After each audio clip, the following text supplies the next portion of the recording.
Okay class 10। अब हमारा next topic है आहार श्रृंखला एवं आहार जाल। राइट। अब आहार श्रृंखला और आहार जाल क्या होता है बेटा? हमें पता है कि हमारे इस पूरे पारितंत्र में सारे जीव एक दूसरे के साथ इंटरैक्शंस कर रहे हैं और सारे जीव जो हैं एक दूसरे के ऊपर डिपेंडेंट हैं। हम कोई भी एक जीव जो है अगर अकेला रह जाएगा अर्थ पे तो वो अपना जीवन नहीं चला सकता। हम सब जो हैं हमारे बीच में डायरेक्टली और इनडायरेक्टली इंटरेक्शंस हैं और हर इंटरेक्शंस जो है वो क्या ट्रांसफ़र कर रही है, एक पोषी स्तर से दूसरी पोषी स्तर में ऊर्जा का ट्रांसफ़र कर रही है। तो हमारा ये जो पूरा सिस्टम है ऊर्जा का ट्रांसफ़र होना from one tropic level to another, यानी कि एक पोषी स्तर से दूसरे पोषी स्तर में, ये ही जो है हमारी खाद्य श्रृंखला के द्वारा हम दर्शाते हैं। अगर हम सिंपल फूड चेन्स को लें तो देखो, मान लो ग्रास है, ग्रास को ग्रास हॉपर खा रहा है, टिड्डा खा रहा है, इस टिड्डे को कौन खा रहा है? फ्रॉग खा रहा है। फिर इस फ्रॉग को स्नेक खा रहा है, स्नेक को ईगल खा रहा है। अब आप देखिए कि ये फूड चेन में जो हमारे पास जो प्लांट्स हैं वो उत्पादक थे, राइट। ये स्वपोषी हैं जो अपना भोजन स्वयं बनाते हैं और जो सूर्य की ऊर्जा को रासायनिक ऊर्जा में परिवर्तित करते हैं, सौर ऊर्जा का स्थिरीकरण करते हैं, इसको केमिकल एनर्जी में कन्वर्ट करते हैं। फिर ये एनर्जी जो है वो डिफरेंट विषम पोषियों के पास, राइट, जो हेटेरोट्रॉप्स हैं उनके पास जाती है, यानी कि जो अपने भोजन के लिए उपभोक्ता जो हैं उनके ऊपर जाती है। अगर हमारे पास प्लांट्स नहीं होंगे तो सारे टिड्डे मर जाएंगे, सारे टिड्डे खत्म हो जाएंगे तो फ्रॉग्स के लिए क्या बचेगा? कुछ भी नहीं बचेगा, ठीक है।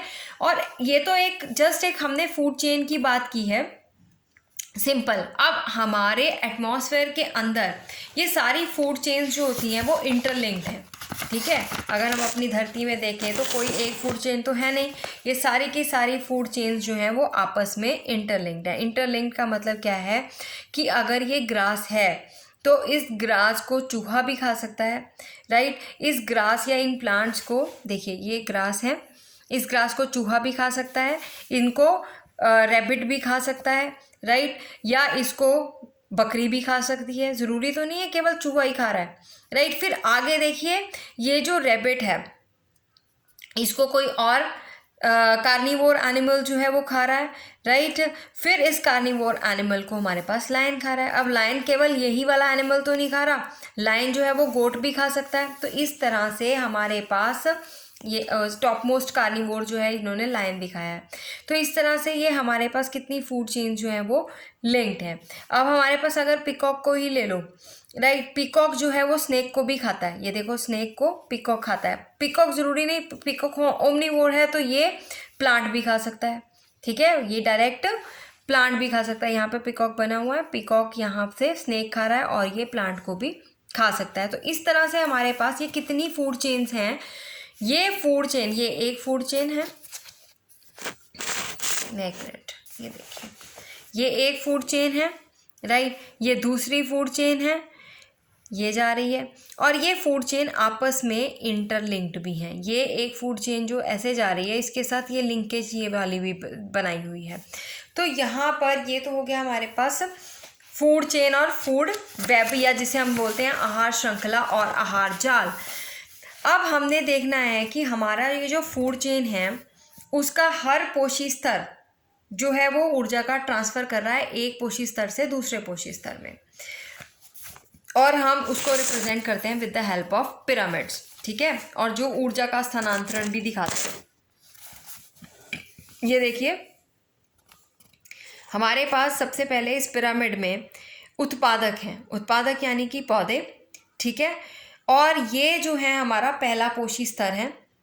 फिर हमारे पास उत्पादकों को खाने वाले शाकाहारी आ जाते हैं।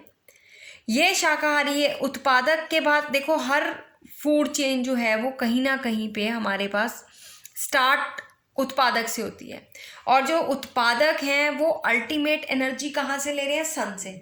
सन की एनर्जी लेकर ये केमिकल एनर्जी में बदल रहे हैं। तो अल्टीमेट सोर्स ऑफ एनर्जी हमारे पास हमारी धरती पे सन है, हमारी धरती पे अल्टीमेट सोर्स ऑफ एनर्जी सूर्य है। सूर्य से एनर्जी उत्पादकों ने ली और उस एनर्जी का स्थिरीकरण कर दिया केमिकल एनर्जी में, और फिर उत्पादकों को खाया शाकाहारी ने, जो प्राथमिक उपभोक्ता थे, जिन्होंने सेकंड पोषी स्तर बनाया। ठीक है, प्रथम पोषी स्तर किसका था? उत्पादक का।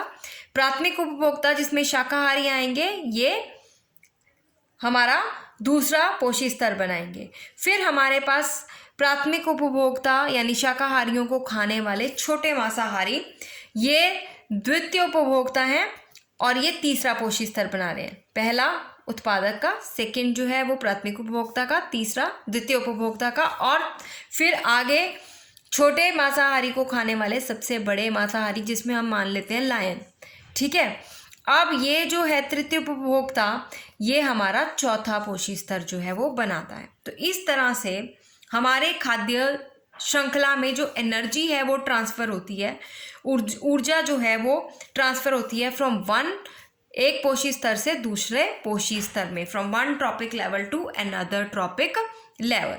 तो हम देख रहे हैं कि सारे जीव जो हैं, पौधे और जंतु, ये एक दूसरे पे डिपेंडेंट हैं और लगातार एक दूसरे के साथ इंटरैक्ट करके एनर्जी ट्रांसफ़र कर रही हैं, और ये एनर्जी ट्रांसफ़र एक पोषी स्तर से दूसरे पोषी स्तर में होती है।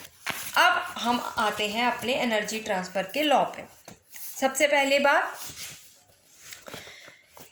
एक स्थल्य पारितंत्र की बात करते हैं, जलीय पारितंत्र की बात नहीं कर रहे अभी, स्थल्य पारितंत्र की बात करते हैं। उसमें क्या होता है कि हरे पौधे की पत्तियों द्वारा प्राप्त होने वाली सौर ऊर्जा, जो पौधे सनलाइट लेते हैं, उस सनलाइट का केवल 1% भाग जो है वो खाद्य ऊर्जा में परिवर्तित होता है। केवल 1% भाग ही केमिकल एनर्जी में कन्वर्ट होता है, बाकी भाग जो है वो एज सच हीट की फॉर्म में रेडिएट हो जाता है, राइट। वो जो है हमारा यूज़ नहीं होता। पौधे केवल 1% भाग ही खाद्य ऊर्जा में परिवर्तित कर सकते हैं। किसका 1% भाग? सौर ऊर्जा का, सन एनर्जी का 1% भाग वो खाद्य ऊर्जा में परिवर्तित करते हैं।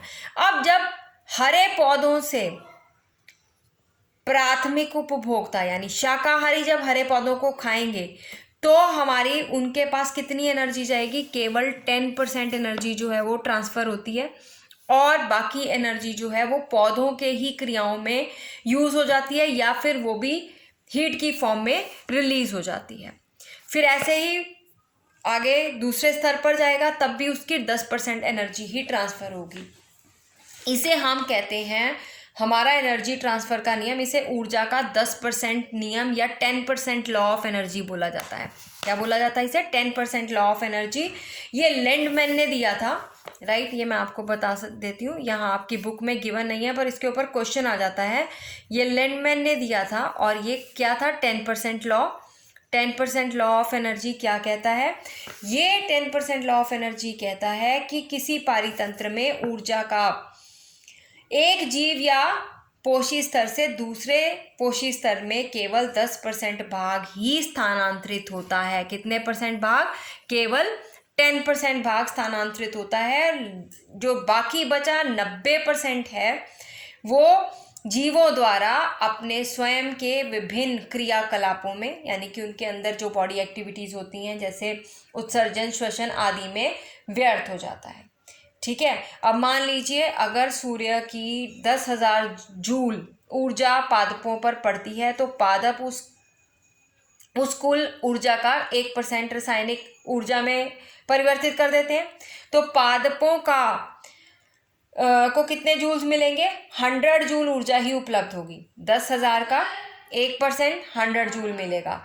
फिर उसके बाद शेष ऊर्जा वातावरण में परिवर्तित हो जाएगी, और इस तरह से लैंडमैन के 10% नियम के अनुसार प्राथमिक उपभोक्ता स्तर पर केवल 100 जूल का 10% ऊर्जा ही पहुंच पाएगा, राइट, यानी कि 10 जूल।